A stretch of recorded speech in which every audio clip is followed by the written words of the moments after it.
you gonna let me? Okay. All right, it's Thank you, official. Kate. Okay, all right. Okay, So let us pause for a moment. to come up. And we'll put yourselves on mute so that we can all be hearing together. All right. Great. Fantastic. Oh, if I put my can't. Yes. All right. Okay. All right. Gracious Creator, God, Sustainer of the world, we are so grateful to gather today for such a time as this to support Dina and her family as she ushers in her love of from the universe and all the loved family and friends to help this beautiful transition and honor and memory of it.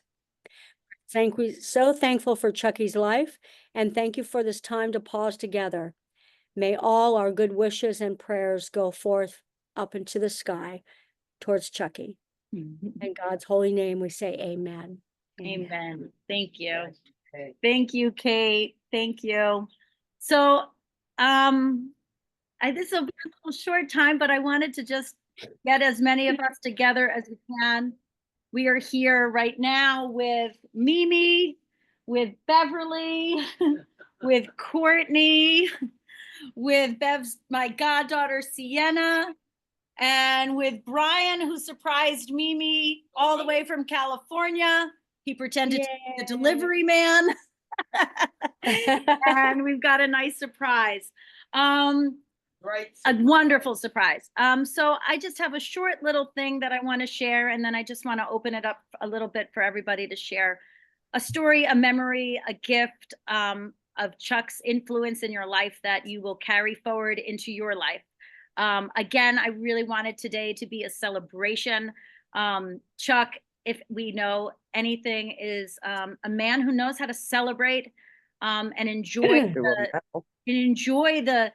the materiality of life, but not in the ways that people would say are materialistic. But he knew how to enjoy a nice ice. There's some menu that has popped up across the bottom. Oh, we got his ice, ice, some scotch on the rocks, a good song, and bringing people together. Yeah. And that is something that I'm really proud to be able to be in that lineage of a good time and bringing people together in lighthearted and joyful ways. And so I just want to take that time. I'm going to share my screen. I made like a little presentation. Share. Why does it seem that everything has changed on Zoom the day that I'm using it? There was an update 2 days ago. I see there's an update, but they don't put the oh, there it is. It's, you mean the green button that is so obvious? Okay, share. Google Chrome. Okay, there we go. Remembering our Chucky baby. Okay, slideshow. Can everybody see? Yeah. I love this. Denise Chapman, Mimi is going to be so excited to hear you. Hi. So remembering our wonderful Chucky baby born June 20th, 1929, who lived a good bargain life up and left us on November 15th, a year ago yesterday. And here we are to celebrate. And okay, there we go. Here's just a few photos of me and Chucky from Dina, the little terror on the loose. That still remains the same.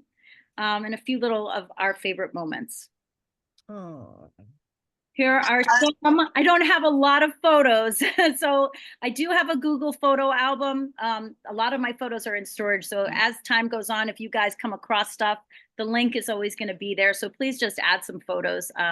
But these are just some beautiful photos of our time together with Chuck and family and friends. Brian, you see? Yeah. And that's Sienna. Sienna, do you see yourself when you were like very, very little? Oh, that is when you were a baby. And I wanted to share the three kind of top gifts that I'm taking away and bringing forward into my life from my dad. And slideshow, go back to slideshow. Here we go. Some of the things that the three top, there's a lot of things that I'm taking forward from Chuck's influence in my life. Chucky Baby's ability to enchant you with his catalog of stories. If any of you guys know Chuck, he is a storyteller. I had given myself a lot of crap because all those years I was like, oh God, you're telling number 27B over again. And I thought I would remember them all. And I don't remember them all. But I do remember the feelings that he conveyed. And what I realized, much of the gift of his storytelling, and I think the gift of storytelling in general, is to transmit a feeling that stays with our hearts, a feeling that gives us a sense of togetherness and joy. And I think Chuck, of anyone. So you shared that time with him. Yeah. Yeah. He was someone who could bring you to a moment. And I used to be like, is he kidding? Like, how much of this is exaggerated in truth? And I don't think it actually matters. I think what matters was it matters. But as a good Italian American, I don't think you allow truth to get in the way of a good story. And I think he showed us that. I think he showed us that the power of a story is really just to bring us together and bring us. The story for him was embellished. A little embellishment, and a good embellishment is what you need in a story. Dina, can you share the photo, where he is in that photo? Mom, do you know where this is him performing in a comedy club? I don't know exactly where this photo was. Was this Baltimore? That was probably in Baltimore, early heydays of his early comedy career, which brought him to perform to, I think, over 5,000 people with Jimmy Durante entertaining the troops in London. And so that's something that I really want to carry forth into my own life, is his ability to enchant you with a catalog of stories. I think we're living in such wild and crazy times that we've lost this ability to be enchanted. And I would say if there's any gift he had, it was like to just bring you to this sense of aliveness in the way. Fact that it's extremely shrewd in regards to doing entertainment as opposed to seeing any live action. Exactly. While in the service. Yeah, thank God Chuck decided to entertain people and not fight, because I don't think he would have been really good at that. He's like, I think we could just be having a party. What are we doing? So A lot of people have talked. the next thing that I'm bringing forward, a gift of Chuck's influence in my life that I'm bringing forward into life, is his childlike spirit. Way up until to the end of his life, he had a childlike spirit, his creativity, and a sense of adventure. I don't think I'll save all of those ideas for you guys to maybe share some light on, but I want to make sure I leave time for everybody. And then the third thing I want to celebrate is his love of good music, his fearlessness in pursuing his most wild visions and dreams, and his willingness to help others along the way. I think Chuck, in many respects, we had that story that was going on in my family of him being at the boat launch when his airplane came in. And I don't think that's true. I don't think that's true at all. I think we can measure success in a multitude of ways. And if there's any way that I would measure success, it's by living life in its fullest. And I think that is something that my father has taught me in a multitude of ways, to trust your intuition, to go with the flow, to pivot, to change direction when necessary, and to give people chances. There's been I wasn't there for his part of his career, which I think is probably what he maybe wanted to have been known for. But I remember him mostly in being at every single one of my lacrosse games, in picking up my friends drunkenly from parties. Sienna, no, we did not do that. And just being, once we were 21, he would pick us up and just be there as a father. Um, And have a barrel of beer. and have a barrel of beer and a good time for so many of my friends. An incredible father figure and just, partner in crime. I will share this with you guys later. I'll share the slideshow. I won't go through it, but here's just a quick moment of Chuck telling some of his greatest hits. I'll play it for a little bit so we could all see and hear his voice.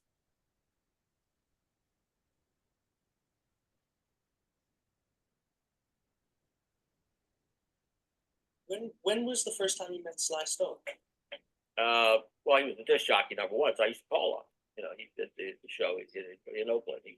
If I had Aretha Franklin, would I go to Sly? If I had anything of an R&B nature, I would go to Sly and was working at the R&B station. During the mid '60s, I was out in San Francisco working in the music business for Columbia Records. As I worked as a radio promotion man, I got transferred to Hollywood, and I was there for about a year and a half. And then after that, my goal was San Francisco. Folk music was in before that period. I was there maybe in the '60s in San Francisco, but it was still like the Kingston Trio, the Brothers Four, Peter, Paul, Mary, that kind of thing. And it was always seemed corny to me, even though I was responsible for breaking Bob Dylan's first record called Submarine Homesick Blues. And that kind of started his career. That's I'll leave that aside. This folk music was now here. I hated it. I mean, even though it was a wonderful time, they added rock to it. As soon as they added rock to it, then I got into it. But, it had a good beat, had a good story. If you give me 10 records, you just come out of the studio, I can pick out the one we should run with. There were two disc jockeys, Tom Donahue. You all can hear okay? Mitchell. They were KYA, which was the top 40 station in San Francisco at the time. But these two disc jockeys, they came from Philadelphia, and I think they ran out of Philadelphia. The payola scandal was out back then. They were really good. They were the top two guys at this station. So they started doing the big shows at the Cow Palace. They got Chubby Checker to come in, and they filled the place. They were the first ones in the country that ever did that kind of thing. And they were really crazy guys. So they had Chubby Checker out there, and they filled the place. But they would be on the radio show promoting their concerts during that period of time. So they started a label called Autumn Records, and that's where I really first heard Sly. AM was the big kind of station back then. AM was bought, so they took over the FM side of the radio for KYA, and the guy that owned the station said, "Do what you want." So what they did, they really started FM underground radio. That's where I bring my Bob Dylan, Don Giovanni and Hell, anything. They'd play anything. They're just dying for something different to play. And that really kicked off FM radio. Those two guys were really innovators. Then they started the Autumn Records. Then they got Sly, and Sly became the producer. I believe he produced the Bo Brumbles, which was a hit group, and then Bobby Freeman. He put, I remember the recording, he put one record, I think, on Autumn. It was called Buttermilk. I just kind of knew him. And then when he went with Autumn Records, that's when I really knew who he was. I mean, as a producer, not so much as an artist, but as a producer, we could get together, once in a while, or else I just give him a call on the phone, those kind of things. But I actually tried working on that record, his Buttermilk, the first one they released on Autumn Records. I would, I would take it around to other stations, if I could get a chance to get it played, to try to get it played. But nothing really ever happened to it. It was just too new at the time. But it was a fun record. I will share the rest of that slideshow. It's about a 6-minute clip from a documentary on Sly that this wonderful guy, Greg Zola, did. And so I want to be wary of everybody's time and stuff. So I wanted to just open this up. I had kind of shared my three top gifts that I'm bringing forward from Chuck's influence in my life. And if anyone wants to kind of share a gift that they're bringing forward, a moment, however you feel like sharing is open. The floor is open, so talk amongst yourselves. If you want, just raise your hand or just come off mute and share. And Mimi, you want to say hi when you want to say hi in the moment?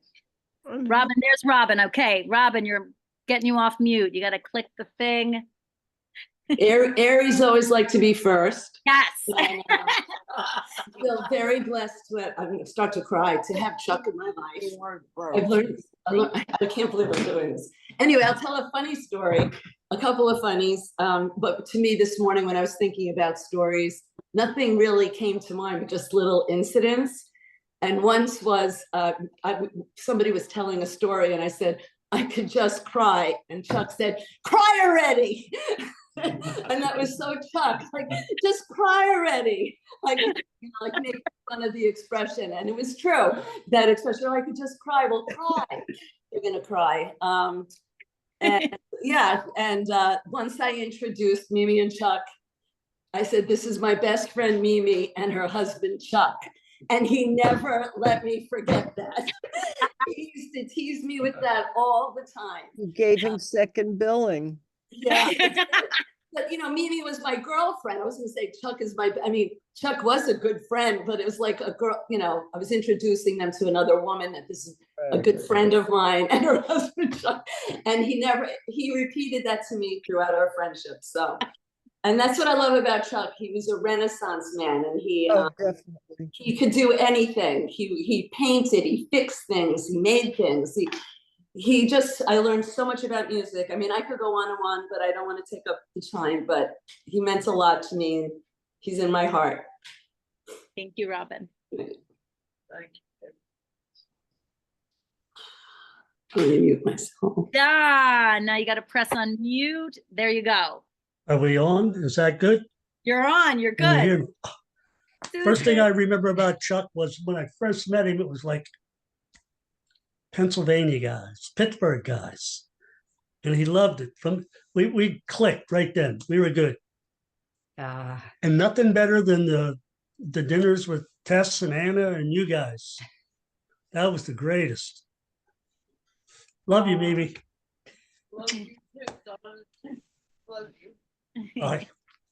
Thank you, Oh, Don. she's getting emotional. She's Now I getting am. verklempt. He's verklempt. Yeah, me too. Oh. Love you, Don. Chantal. Guys, I might as the only one on European time here, just in case I pop off in a little while. That's okay. Everyone come and go as you need. Just speak up and let us know if you want to jump in quick. You're alone. What I remember and what I cherished about Chuck and Mimi was the fact that the home was always open. I'm getting really emotional too. Thanksgivings were like the best day of the year. There were tables of 20, 25 people. Food snuck in from all over the world. It wasn't always just Thanksgiving dinner. There were always some little Italian things that we kind of snuck into the corner.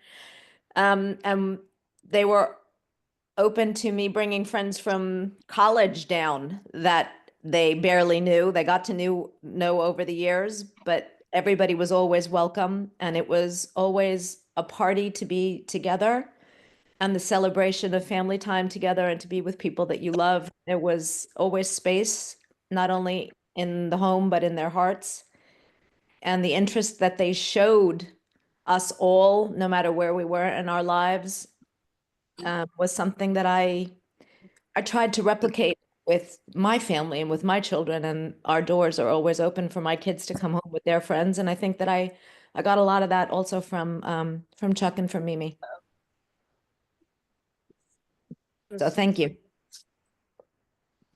Thank you, Tali. Yeah. Thank Oh. you. That's really nice. Look at Mimi. Hi, Mimi. Denise, you want to chat? You want to tell us some stories? Denise Chapman from South Soul. Denise from South. That's your own Denise. Oh my gosh. I'm listening to can you hear me? Yes, you're good. Mimi girl, how are you doing, girlfriend? Not bad, honey, not bad. How are you Oh doing? my God, Mimi, I love you so much. I I love you can't. too, baby, but don't forget this is about Chuck. No, but I can't think of Chuck and not think of you because of my situation with you guys.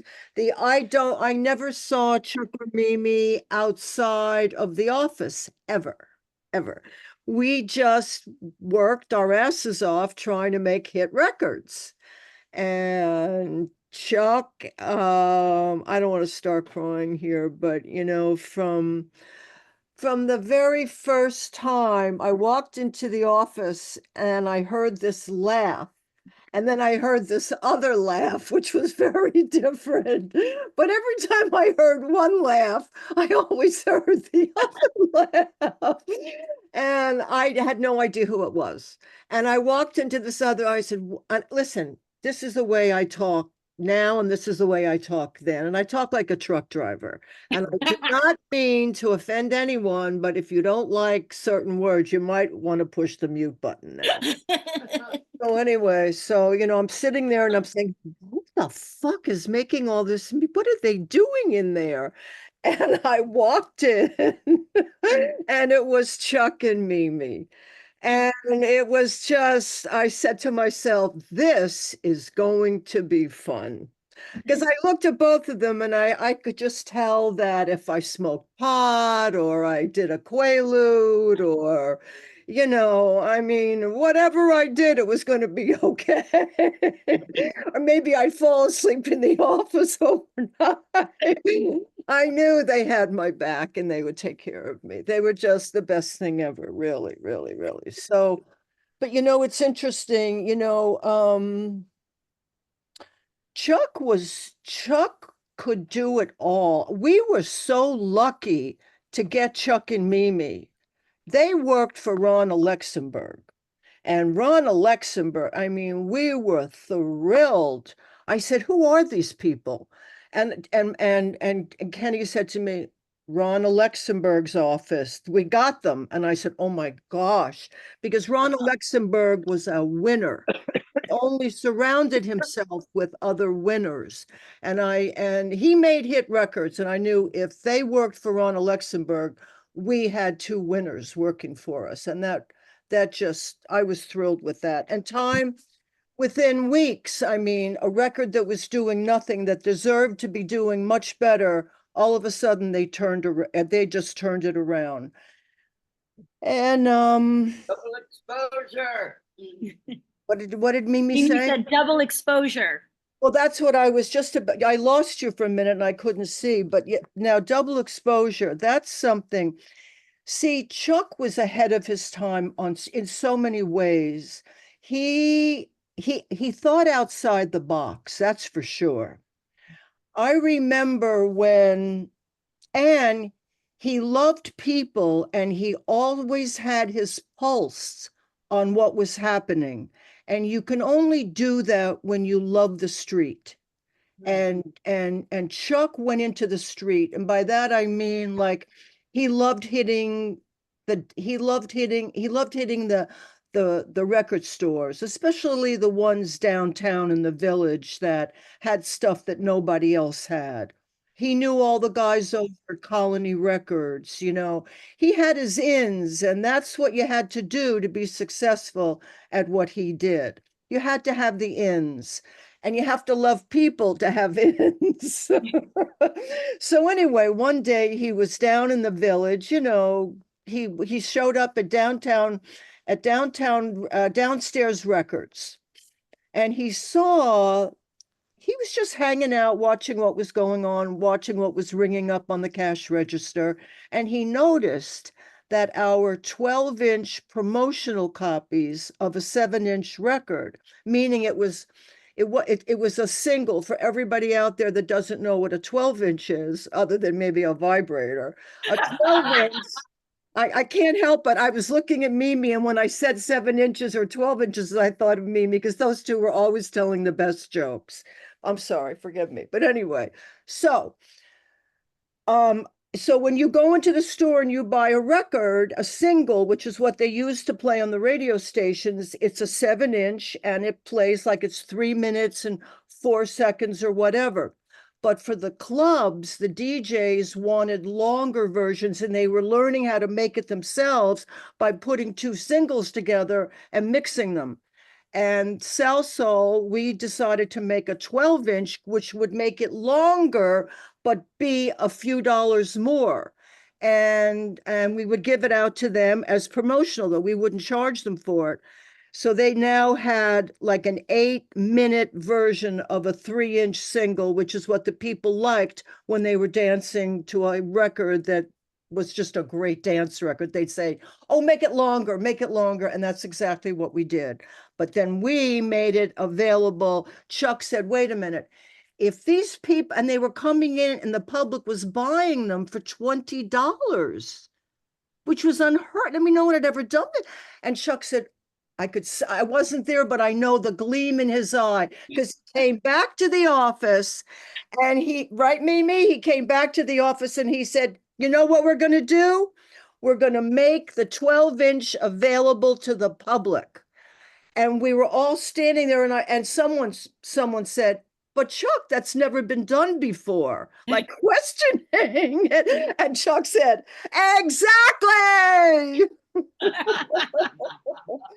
And sure enough, the next release in all the trade papers was Chuck Gregory of Salsoul Records, Brainstorm, 12 inches now available to the public. No one had ever done it before. And that picture that you see of Chuck with the blue one, he released that in blue. So the whole thing was just an absolute the mind fuck is what it was. He got everybody. He got everybody. He touched all the bases and we made a fortune. Wait, the record itself was blue? It was, some of them were, yes, some of the. How cool. Exactly. Do you see the picture that I'm referring to? I don't see it right now, but I'll put it back up at the end. okay. Okay, so he was so proud of, and the gold record that you have, do you have it there or do you have it at? Who has his gold record? Oh, the Subterranean Homesick Blues record. No, not that one. The double exposure, 12. He probably sold it. You think so? Okay. I don't know. We got to go find it, but he probably sold it. Yeah. Well, he that record went gold, and so he had that. That was like a big deal at that time to get a gold record. So Denise, yeah. thank you so much for sharing these like really key. No, moments. he was I really. appreciate that. He was, and Mimi. What about Bethlehem Records? Was that his brainstorm to bring that to Joe Carey to have them buy that catalog? I mean, they had everybody. They had Duke Ellington, Chris Connors, Julie London, Mel Torme. I mean, that Art Blakey and the Jazz Messengers. I mean, that was a creme de la creme, compilation. And they didn't even realize how valuable that catalog was. Am I right? Right, exactly. He had to talk them into it. And when they realized what they got, because everybody was saying, wow, how did you get that catalog, Joe Carey? He just, of course, Joe, of course, took credit for it, right, Mimi? They did what they should have. But now we got the truth and it's recorded. Exactly. Denise, thank you for sharing all of that. That you have fabulous memories. Oh yeah, you know Denise. something. I want to tell you one other thing, and Mimi you all will appreciate this. I don't want to cry, but you can cry. This is what we're here. Really, wait, what did he say? Cry, damn it! This is the power of music, because when I drop the needle in the groove of any song that was recorded when we worked together, I have Chuck. And any tune on Bethlehem, Chuck immediately comes to my mind. And I can't possibly listen to anything by Aretha Franklin, especially on the album that she did all those classics before she got into the funky stuff. Do you remember that album, Mimi? What's the name of it? I mean, I can't what is the name of it? Oh my God, the cuts on it. The funky stuff? Before the funky stuff. Before the funky stuff, I can't reduce the screen. I'm afraid that I'll lose you, but I have all Somebody of Google. I'm gonna Google I have it. them all. I Before have the them all funky right. stuff? You know what I'll do? Talk to somebody else and I'll Google it, because everybody on this call should go, and you can buy it on Amazon or you can get it just anywhere online. You should all get this album because it is absolute. It will chill. Every song in it is from the Great American Songbook. So all the classics, and she nails it. It's just gorgeous. Okay, so I'll reduce the screen for a minute while I get the name of it. Denise, thank you so much for sharing all of that. I feel like I got to be there. I was like, I remember traveling with my dad one time. I was like, God damn it, Dad. I wish I was not your daughter, and I wish we were in the music. I could go back and hang out with you. So thank you for bringing me to those moments that that sounds so beautiful. Oh yeah. Love you. All right, who's up? Anybody want to share? Zell just joined the call. Zell, thank you for coming. Yeah, can I just piggyback off of what Denise was saying? With just Yes. music and how much it meant to me from. Oh, there's Mac. Okay, I didn't see Mac. What a deep voice, Jesus. Yeah, I'm just getting over being sick. Sorry. Yay! Yeah, but Everybody's mom- safe. That's all I know. my mom always shared how much music meant to her because of Chuck, and it transferred down to me quite a bit. And she offered to buy me a guitar for Christmas one year, and she kind of like emphasized how little money we had to buy it and how she wanted me to take it seriously. So she took me to buy it, and then brought me up to Chuck and Mimi's, and Chuck sat me down, and I was always enamored with his entire musical background and how much success he had. And he was like, let me show you how to do this. He pulled out a cassette tape and started recording. He's like, you need a backing track and you need to practice. This is how you're going to get good. And we kind of just messed around, and I'd been playing with the guitar for a couple months. And he kind of turned to my mom and said, I think the kid's got something, and it meant like the world to me. Hearing that come from Chuck, knowing how extensive his background was in music. And I still have the guitar, and now I get to play it to my kids, and it means the world to me. So. Mac, thank you so much. Thank you.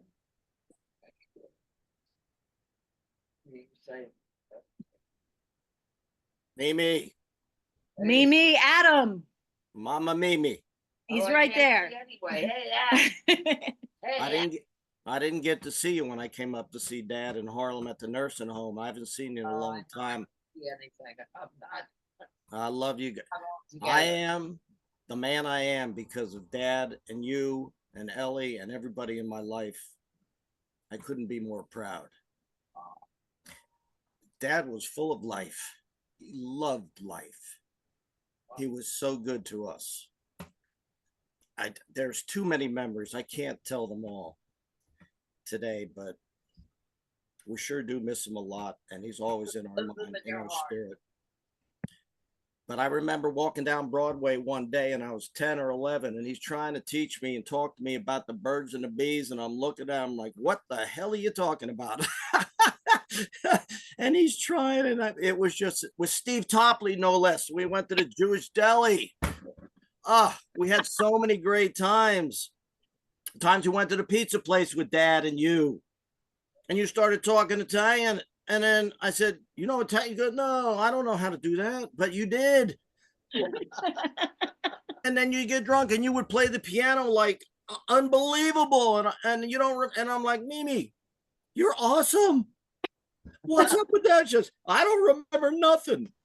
And how many times up in the Great Victorian that we've, so many great, wonderful memories. And I forget the name of the great Italian card game we would play at the big dining room table.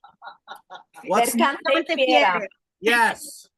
And just such wonderful times, even sitting at the kitchen table all night long, just talking about life. And Thank you, Adam. you can't take any of these wonderful memories. Dad, unbelievable man, and I'm so proud.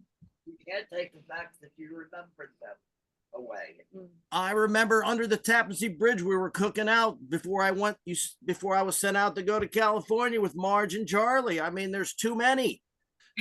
Highlight up in Connecticut, and he won big, and then we all had a wonderful dinner that time. Remember that?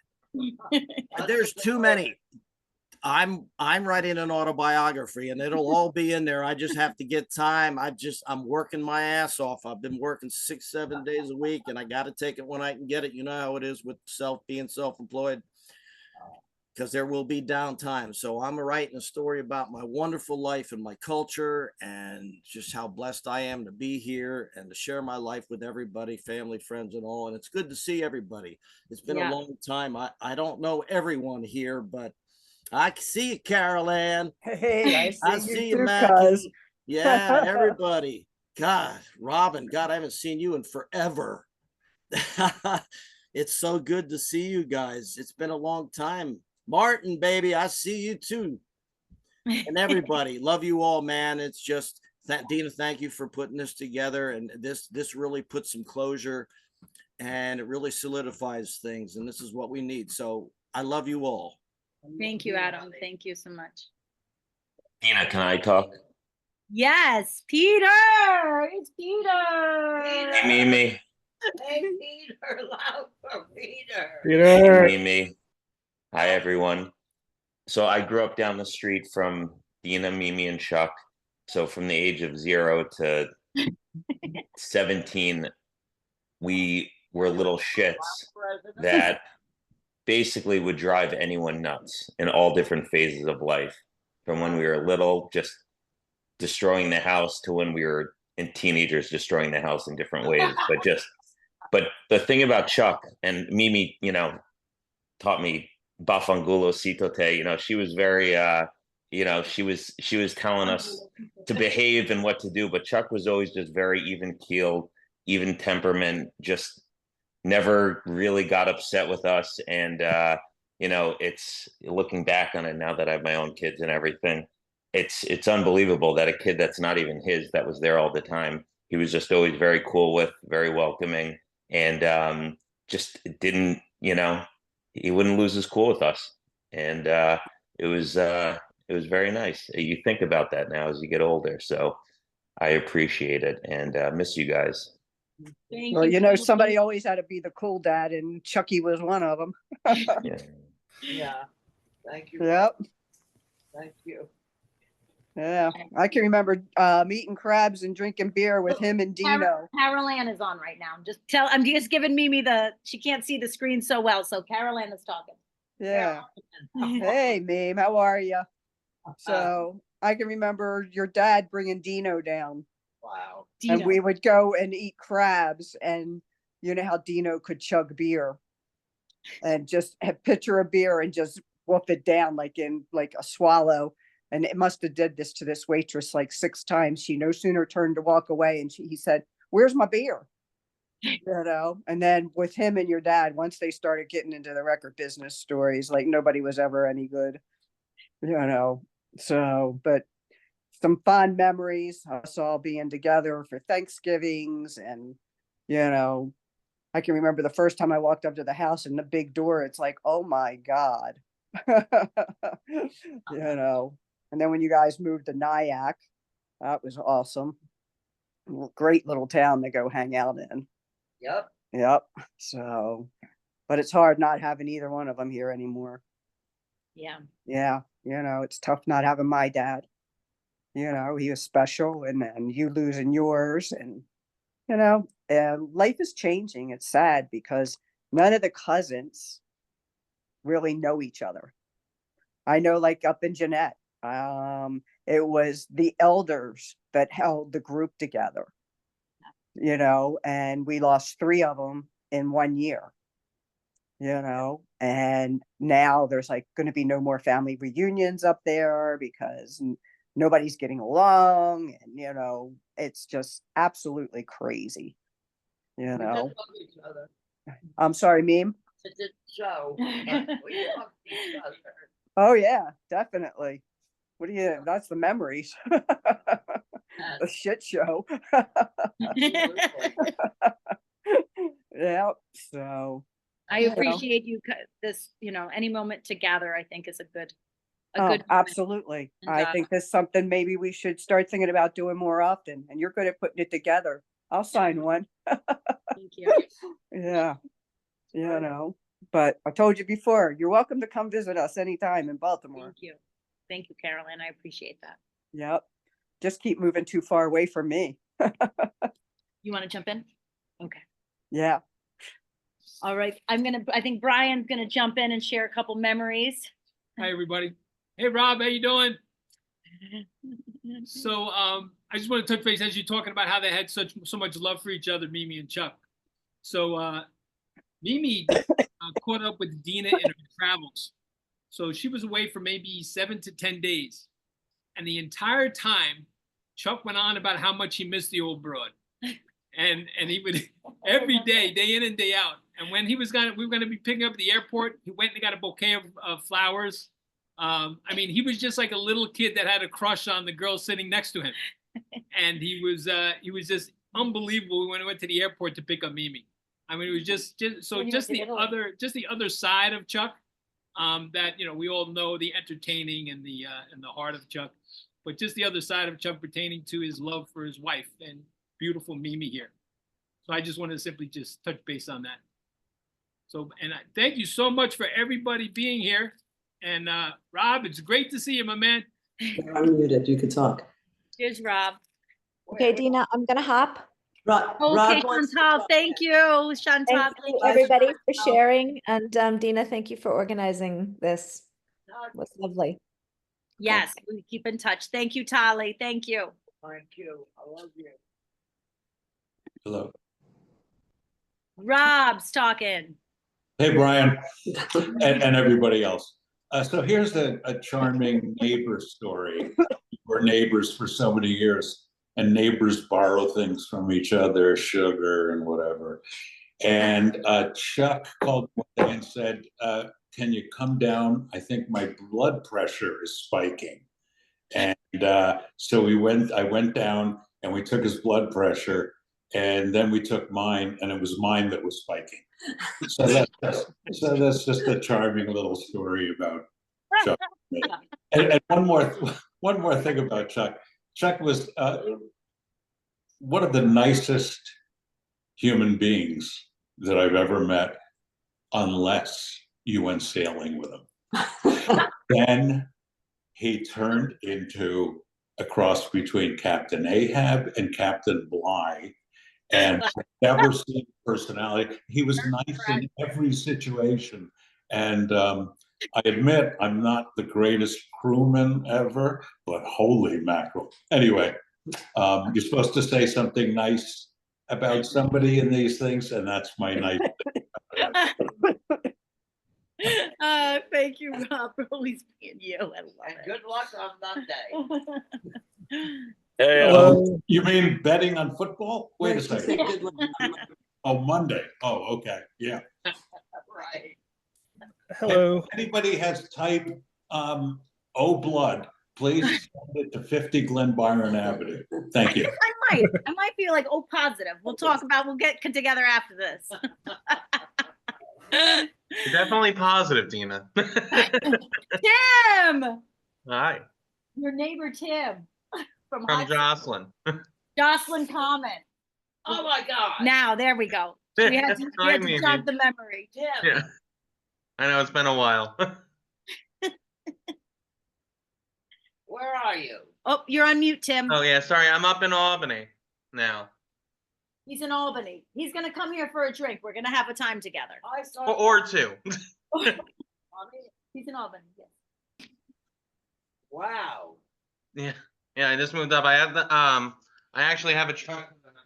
Wow. Wow. You got a Chuck painting? That was a Chuck original. Where's the story? He made it for my dad because my dad was the 9/11 firefighter, and they would go back and forth with stories and stuff, and he painted that for him, and we've had it for a while, and I was like, we got to finally put it up because we kept saying we're gonna put it up, we're gonna put it up, and now it's up in a nice spot now. Oh, wow, that's so nice to know. Are you still one out of the one? What's the wording? 1 in 30, 10 and 30, or 1 in 30? What's the what is the thing that you're the smartest boy in the world? You're the smartest. I'm not sure, but I'll the take it world, anyway. Tim, in the world. I wish you'd remember it, damn it, because I can't. They say 2 brains are better than 1, but I don't know. Oh, you know it. Think. Put your thinking cap on. Son of a gun. All right, well, Tim, you got a favorite. You're from a very different chapter of life. You're from the Jocelyn Common, Mimi and Chuck up here. Do you have a little memory that you would say kind of brought you here? Every time I would go down and see Chuck and Mimi, it was always a great time. It would always be like, I'm just going to pop in and say hi, and it would turn into like a couple hours. And Mimi, I got to get your eggplant parm recipe. I still talk about it to this day. Oh, yeah. That was the most awful thing I've ever seen in my life. What? Your eggplant parm? You said your eggplant parm was good. Oh, my eggplant. I thought you said Barbara. No, your eggplant parm. Oh, yeah. Well, yeah. She was something else, too. We'll save those memories for later. Thank you, Tim. Thank you, Tim. Love you. Love you, too. Okay, thank you. Hey, everyone. Hey, Martin. Hello. Mimi, how are you? I love you too. I do. Is that what he said? Kind of close. Yeah, it's the same. You can never miss. You can More or less. You can never be wrong on I love you, Mimi. You're fine. No, I was just bounce off whatever, Mackie was saying stuff. Every time we went to Chuck and Mimi's house, it was always a blast. He taught me a lot about growing up and staying out of trouble. So, but I do remember my favorite part about being up there with you guys is you used to tell Joy taking the boys out for ice cream, and then we go to OTB, and then you'd be stuffing our pockets with money. We always had money when we left. And now when I live right by Monmouth Park, so when I take my girls go see the horses, he's always on my mind. So Thank you. If you win, we get a percentage. yeah, he always took a cut for sure. Thank you, Martin. I appreciate it so much that you're here. Victor Brian. Well, Martin, his numbers for Dina's birthday. He played 417 box all the time. Dina's birthday. You have to box it. You have to. That is it. You had to box it always. Always box it. I remember he used to tell us, pick your favorite number, kid. Bob Donnelly is here. He used to say, pick your favorite number, kid. He's coming in right now. Oh my God. So, hold on, Martin. Sorry, I had to let somebody in. Martin, did I cut you off? No, I'm good. You're good. Okay. I just let someone else in. I get Bob Donnelly in the house. Hi. I'm actually at believe it or not, I'm at another wake or memorial service. But So you're sneaking out to go to another party, right? Yeah. Oh my God. Let me get good to see you all. Good to see you. We're just going around. I just kind of shared like a couple gifts that I'm bringing forward of Chuck's influence in our life, and we're sharing either the influence of Chuck in our lives, a memory or anything. Feel free to share, feel free to wait. You just got on here, but a couple other people are on here now, so just catching you up. Okay. Well, I'll do a quick story because I'm going to have to be the first one in, last one in and first one out. But has anybody told the the story of Chuck's early career in the when he was working in Baltimore. No, Denise Chapman's on the line. She caught us up on some South Soul years, but we have not heard of his Baltimore early years, and we'd love to hear it. Okay, well, now with any good Chuck story, as he told it over the years, it got better and better.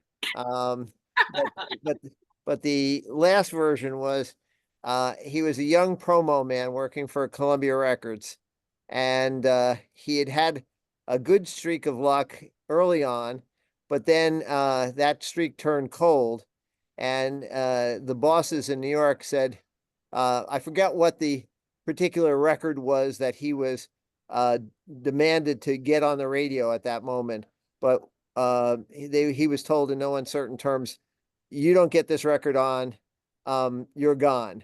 So he said, I took whatever money I had at that point and I bought a color television set, which he said was a big damn deal at this moment in time.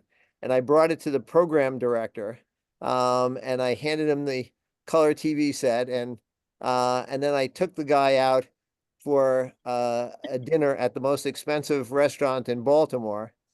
And he said, and then we went back to the station, and the station, as Chuck described it, was like one of those Quonset huts, like an American Graffiti, where there's just a big antenna on top of a Quonset hut. And he said, so I said to the program director, listen, here's the record. I need you to go on it. And the program director said, well, Chuck, for sure, I'll consider it. And he said, no, I need you to go on the record. And he said, well, yeah, well, I'll bring it up at a meeting of the jocks this week. And he goes, no, I need you to go on this record, heavy rotation, absolute. And the guy said, Chuck, all I can say is I'll consider it. So Chuck is walking out of the station dejected, and he looks up at the tower, and he suddenly gets an idea. So he climbs to the top of the tower, okay, and says, on the way up, tells them that I'm not coming down till you play this record. Chuck gets to the top of the tower, and as he describes it, you don't realize this, but as sturdy as those things look, made out of steel, at the top, they're going from side to side with the wind like this. And he said, and when I got up there, I was holding on for dear life. He said, but the guys down below at this point thought, hey, this is funny. We'll put the record on. They started playing it. They said, all right, Chuck, come on down. But he said, I couldn't talk. He said, I was so frightened. I couldn't talk. I couldn't move. So they kept playing the record. And then the people at the station thought, hey, this is kind of cool. There's a good promotion for us too. So they started saying, hey, we got this crazy guy on our antenna. Come on down. And so people were flooding down to the station to see the crazy guy at the top of the antenna. Chuck said they had to get the fire department. They'd come up with a long ladder to eventually remove him. But oh God, thank you so much, Bob. That is an oldie and a goodie. I remember that one. And Bob, thank you so much for taking the time to sneak away from one funeral to the yeah, I'm sorry about that. But Mimi, I'll call you separately, Mimi. Okay. Okay. Love you. Thank you, Bob. Thank you so much.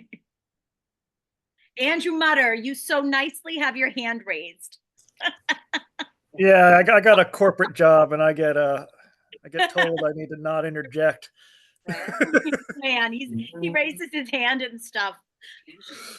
No, Yeah, the biggest takeaway I have about Chuck is that he was genuinely that person, right? And it's very hard for others. You can't fake what Chuck had.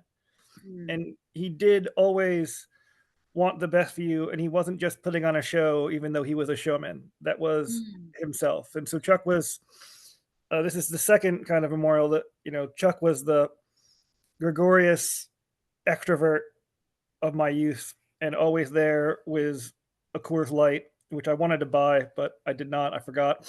And then Sorry, I had to get Mimi, like we had like a delay in understanding that this is Andrew Mutter speaking. He always wore his underwear. And he always wears underwear. Nothing like a good pair of skinny legs to really set the mood. But yes, Chuck was, as I wrote to Dina when I found out that Chuck had passed, that I don't have a bad memory of Chuck, and I think very few people do, and that's a hard thing to have in a life. And maybe I didn't know him all the ways, and I didn't go out on a boat with him, but he was always genuinely felt that you were the most important person he was talking to when he was talking to you. And that's hard. So thank you.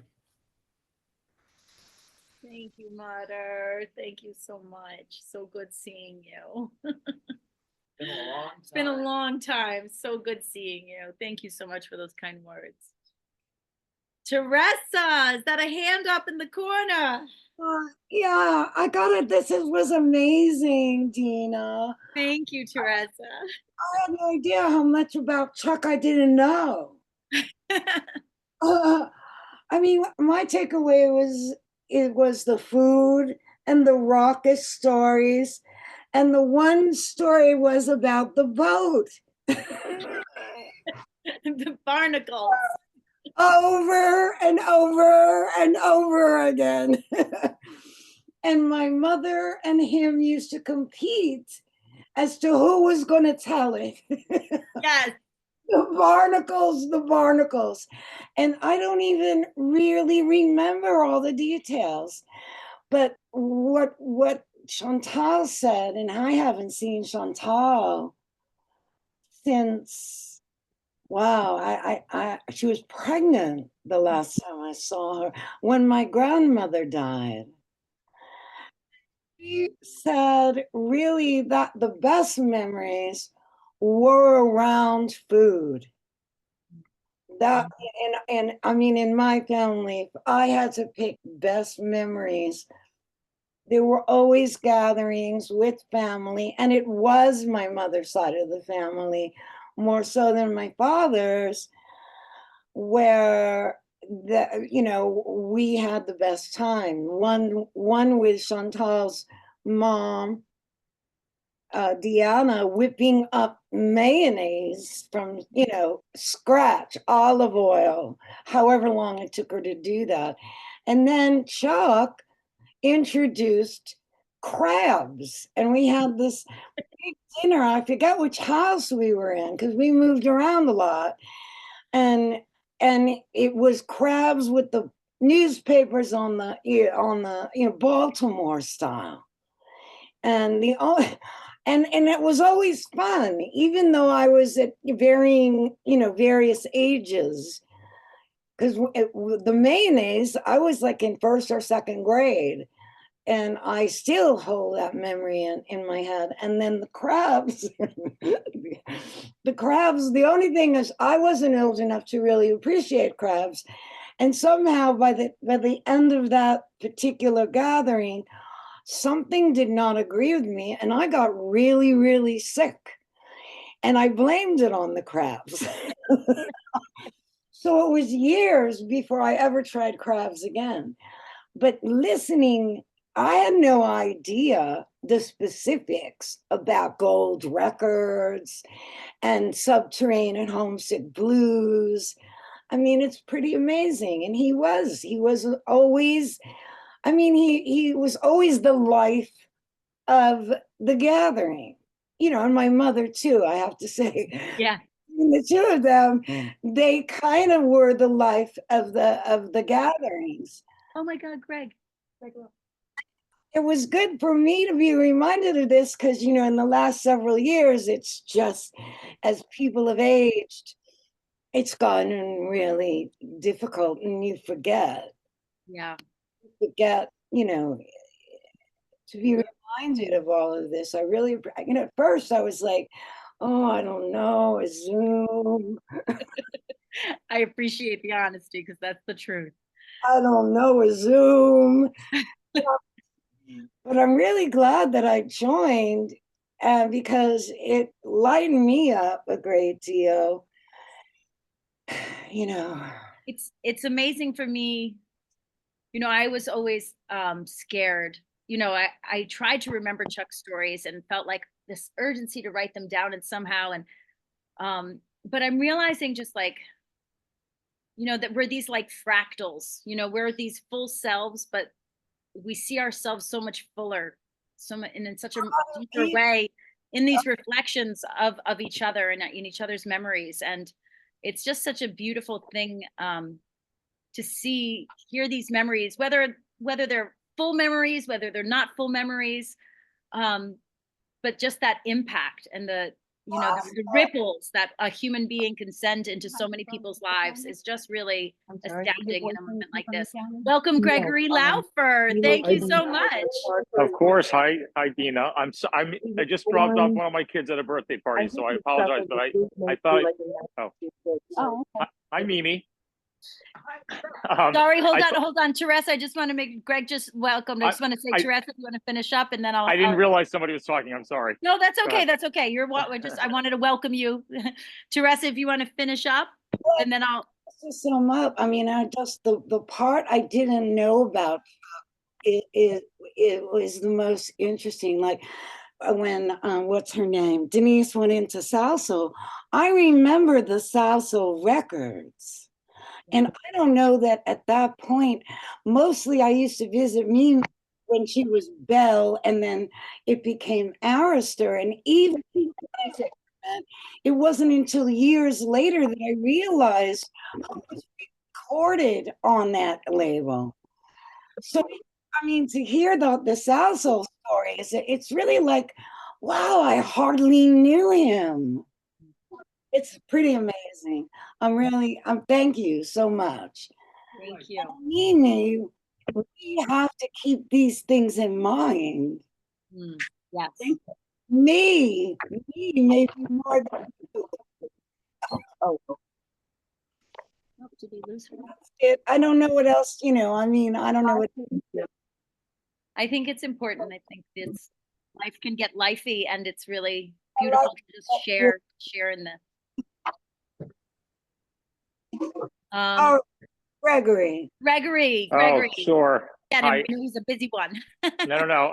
I just dropped a child off at a birthday party, which is why I'm on my phone. So nice to see everybody.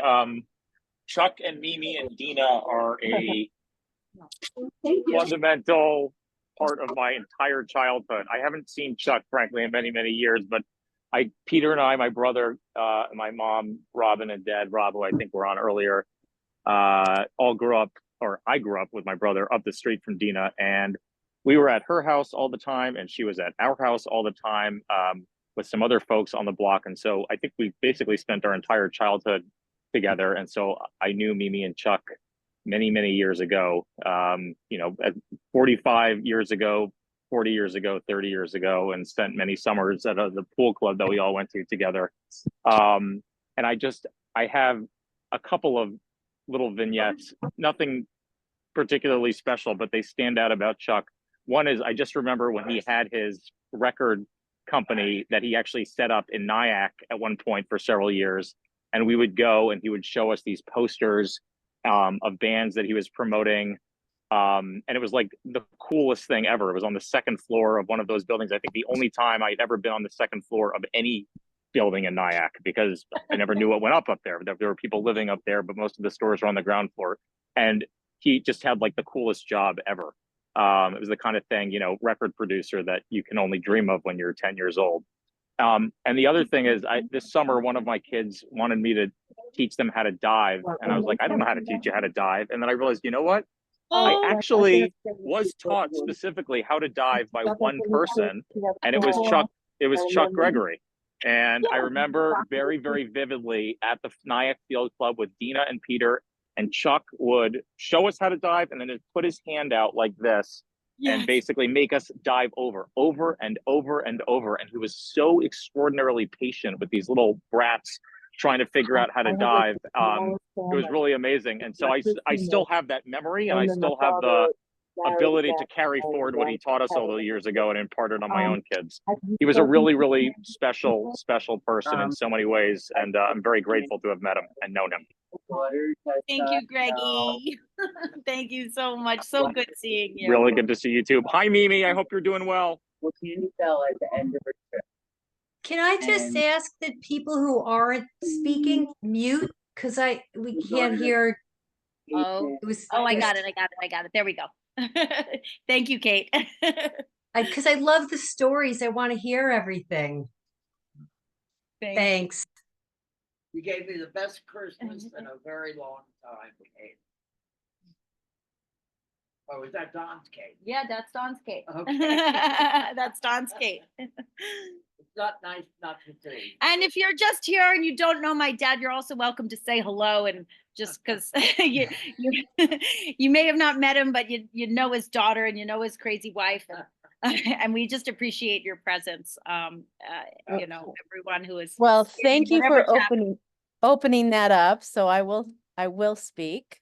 I know Dina. I met Dina.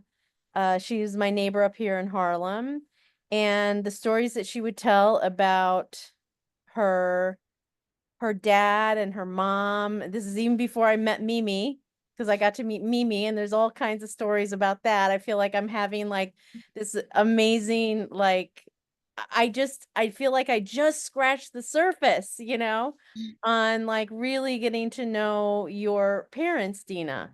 But I have to say, in listening to all these stories, that sparkle and that love and that joy, it is at a cellular level in you, Dina.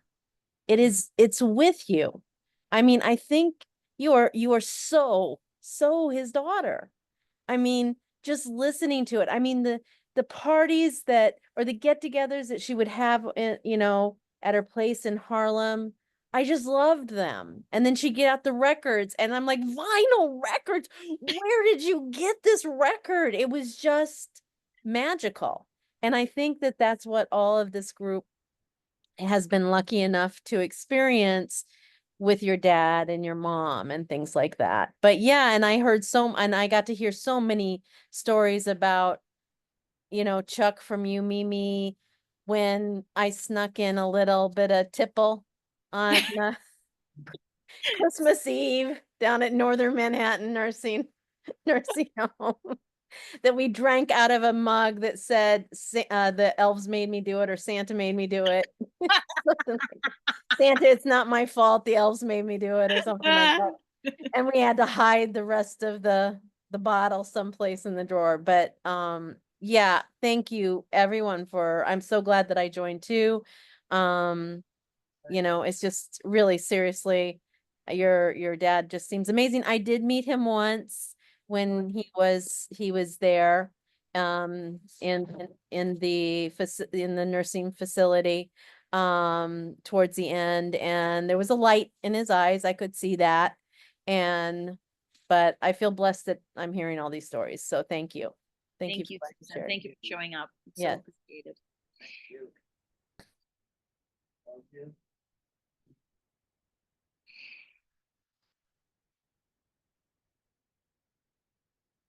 Soren, you want to share anything? Say hello. We got Faith here. I think Zill's taking a shower. Carol, I think, is here, but here we go. Hi, Dina, Mimi. You there? Can you hear me? Yes. Hey. All right. This is it's Mimi, my best friend Mimi, and her daughter Dina. Actually, I met Mimi first too. Yeah.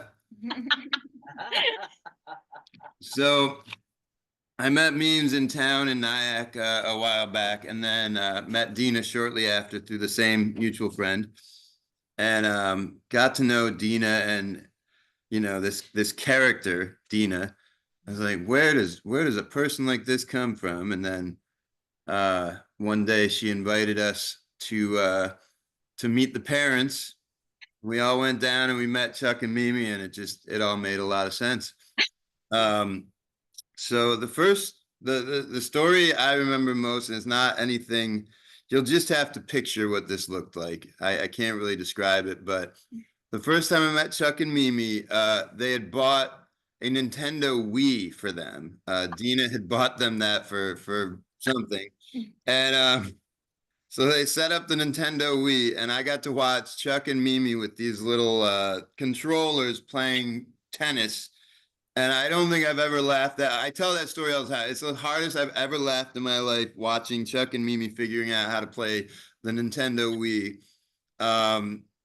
And then the story started after that, though, and Chuck starts and this was before I was famous and successful and rich and just hearing him talk about the industry and the golden, the days that I grew up hearing about and listening to, and I mean, I was so fascinated and blown away. And then they even ventured into town one night to hear me play, and he had such really wonderful things to say that made me feel like I was doing something kind of cool as a musician, and just with his stories and his pedigree, it meant so much more hearing those things. And I think this was when I heard that Chuck had passed. I called Dina because I had a really great gonorrhea joke,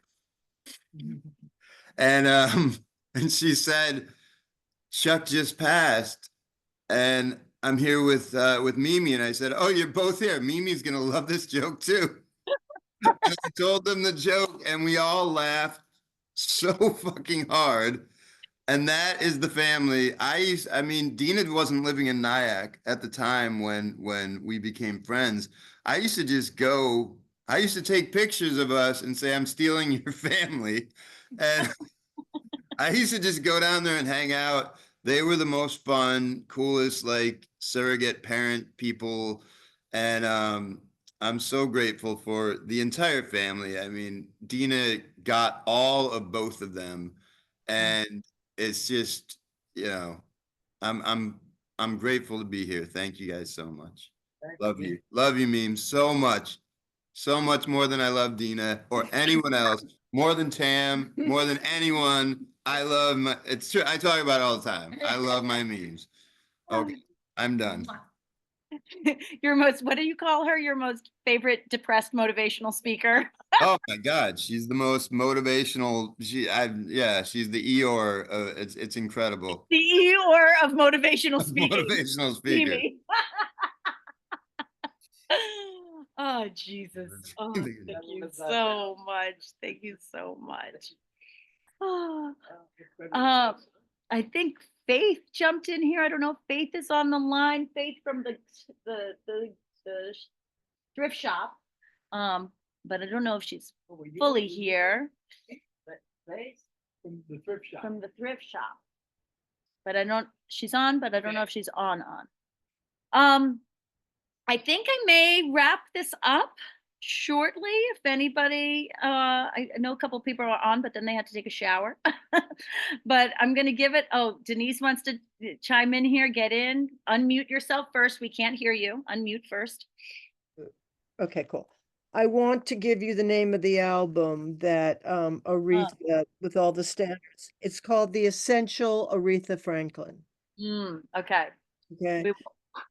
And I just want to say I agree so much with, I'm so bad with names, the gentleman that just spoke. Soren. Doran? Soren.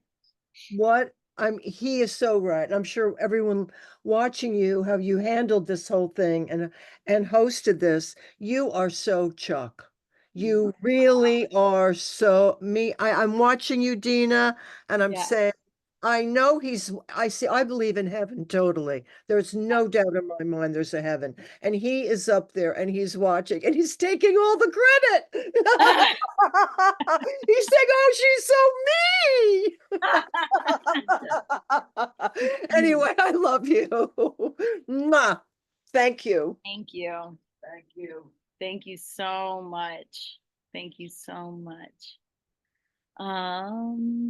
Anybody else? And then I'll kind of wrap. Oh, there's Beto. Oh no, he's there and not there. Do you want to say anything before we wrap up?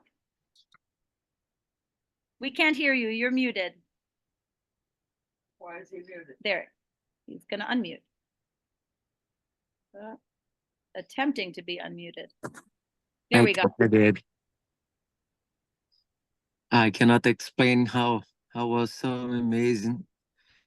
I have a chance for know Chuck and in short time, so many histories and good vibe and good moments with Mimi and you. Thank you so much. I love you guys. Thank you, Beth. Thank you.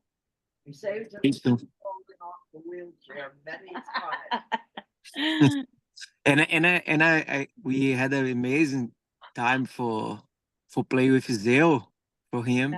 And the last time when they play accordion and we could enjoy music with him and Mimi that day. Was pretty amazing experience. Thank you so much.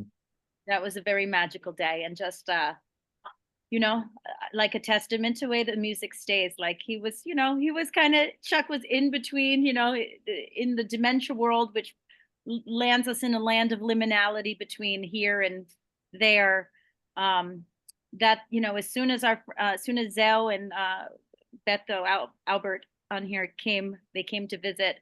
I don't know I think Zell said he was going to take a shower, but they all played. They came into the nursing home. I think it was around Christmas time, and just played some of the classics, some classics jazz songs, but in a Brazilian little flair.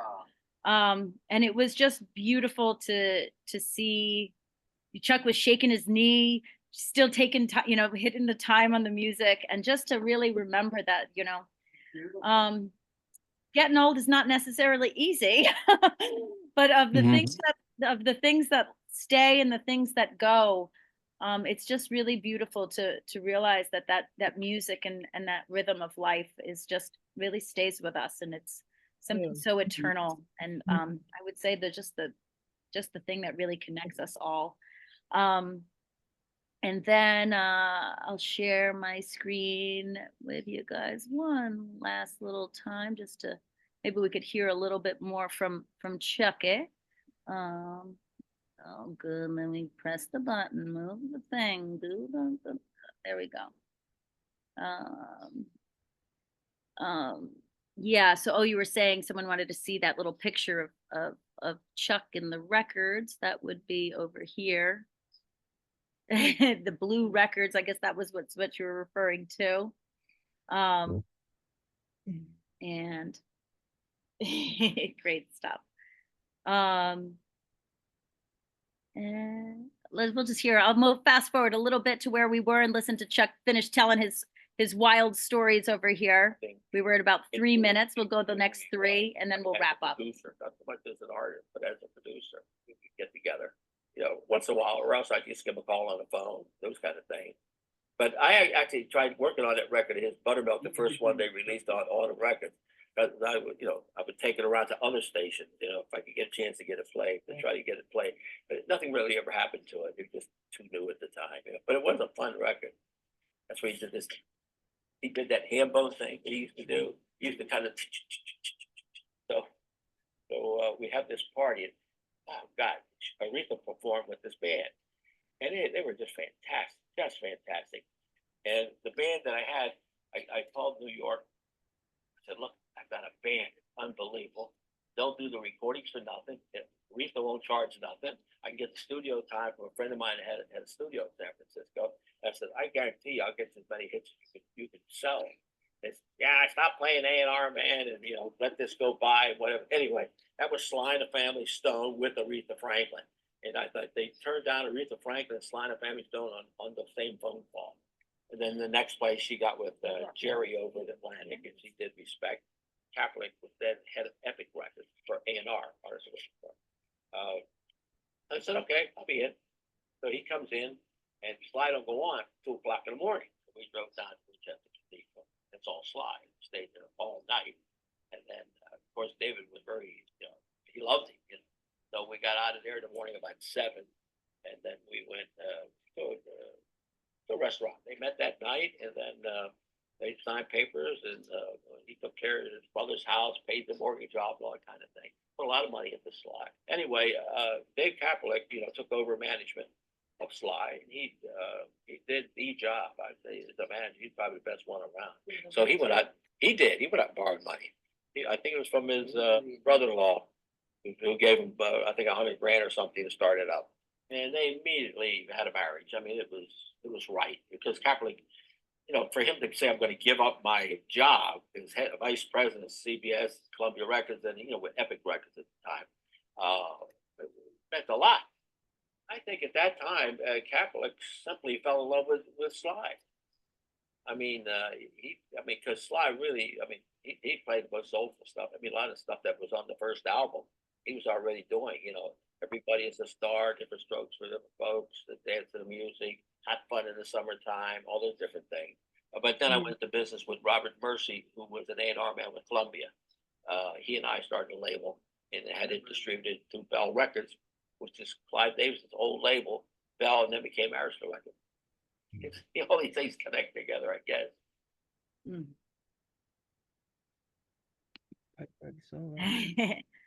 I love I like ending on that, of all these things connecting together. I think if there's anything, Chuck saw how things connected, and I think I've really taken something deeply about just not only the connection that you need to make a hit record, but the connections that really weave us together as humans and beings and people that are here to have a good fucking time. Zell, you're back. We were just celebrating, that you got to share, a sweet moment with my dad of sharing some music, sharing some songs. And if you want to say hi, welcome. Hello, guys. What a pleasure, privilege to be here among you guys, and sending my love to Gina and Mimi's. I had a great time with them last winter, and yeah, and I had the chance to play my accordion for Chuck, and he was like saying, "Oh, I should get some contacts and get you in contact with my people. I think we can do something for you." So it was amazing to. Yeah. He was still trying to break a hit from the bed in dementia with 90 something years old. He's like, we got to put this guy. So now we got to put we could do like a Zhao and a Soren and a Brazilian. We may have to kind of put some kind of weird thing together that never a folky. There might be some interesting creation from all of this. And he couldn't open his eyes, but he was like, he was there appreciating the music, and then afterwards commenting. So it was amazing to meet Chuck and Mimi. It was amazing. Love you, Mimi. Miss you. All right, guys, I'm going to play us one little song out. I think this is an appropriate one given the Sly connection. Hold on. And we will go with this one. Here we go. Somewhere along. There we go. Thank you guys so much for coming. Thank you for helping me remember my father in this beautiful way. And let's just send his spirit off in the most beautiful way that we can. Please take forward his gifts, his influence in your life, his let me show you how dedication to not a commercial. Thank you. Sorry. His dedication to living life, connecting people, and not really having no fear. So have no fear. Let's have fun. Let's continue to gather, whether it's in Zoom or in person, and we'll share this one on the way out, everybody. Wait, hold on.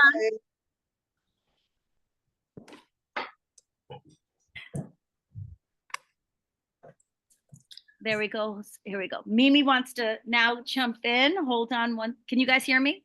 Yeah. Yes. A scaredy cat. Yeah. Yeah. He was a fearless scaredy cat. Yeah. Yes, Mimi. What would you be afraid of? Oh, the boat sometimes. Opening the door to the porch, being on the porch thinking that it was gonna fall. Oh, really? My father had a door up the porch. Remember that? And my father was a wannabe gangster, so you can imagine him storing up the porch. I remember that.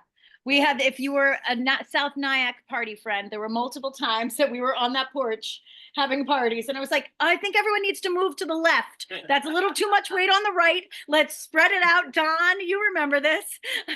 Don was the recipient of many parties on there. So Anytime. So we want to wrap this up. And so thank you on the parts of me and Mimi. Thank you so much, guys, for being here, for sharing your love. Keep in contact, say hello. We can do these things every once in a while, and just go love your people. That's my message, is to go love your people. Absolutely. And go share your gifts, and you know, fucking have a good time. On Chuck, please drink a scotch if you drink. If you don't drink a seltzer. Have something on the rocks, and just like be present and enjoy life. Fire up. Yeah, exactly. So we're going to go out on a little family affair. You guys are welcome to stay for the whole song, leave when you want, but we'll give a little spirit fingers. Everyone, let's shake it out. Kate, can you give us a little benediction on the way out, and with some fun spirit fingers, and we'll have a good time. Oh yeah. Amen. Amen. Amen. It's a family affair. It takes a village to love one another. Thank you, Kate. Thank you, Kate, so much Do for it, baby. Do it. Thank and you, on Dina. that note, Love you. Thank you. Bye, God Dina. bless, Thank bless you. everybody. Bye, Bye, Mimi. Little Mimi. hearts out. Yes, hearts up. Thank you, Chucky, for bringing us all together. May your spirit just fly free, and may we feel that freedom in all of our lives. And make some good music, and make good connections, and a lot of joy. It's a family Thank you, guys. affair. It's a family affair.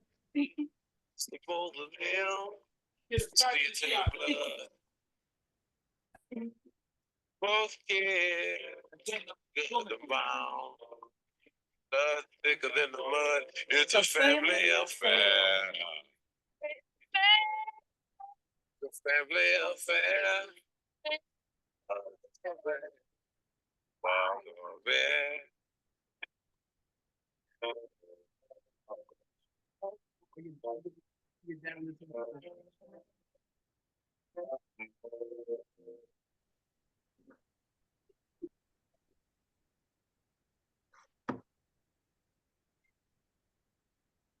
Ciao, ciao.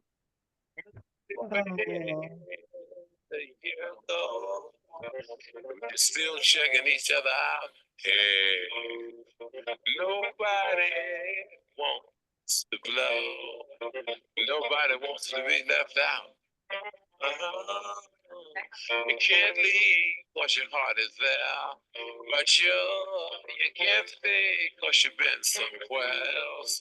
You can't cry cause you've been broke down, but you're crying anyway cause you're all broke down. It's a family affair. It's a family affair. It's a family affair. It's a family affair. It's a family affair. It's a family affair. It's a family affair. It's a family affair. It's a family affair. I can't hear a thing, but it was fun. Thank you guys so much. Bye, everybody. In Love touch. you, Mimi. Bye, Thank you, everybody. Tina. It was Bye, great. everyone. Really You're the special. best. Thank you. Many blessings to everybody. Thank you so much. Great life. You look All great of in you. your purple. Thank you, everybody. It was nice thank you. meeting all of you. Yes, Denise, and I've got some wonderful musicians I need to put you in contact with. Love Keep you. it going. Love you. Okay, thank Love you you. guys. Thank you so much. Many blessings to all. Mwah, mwah, mwah, mwah.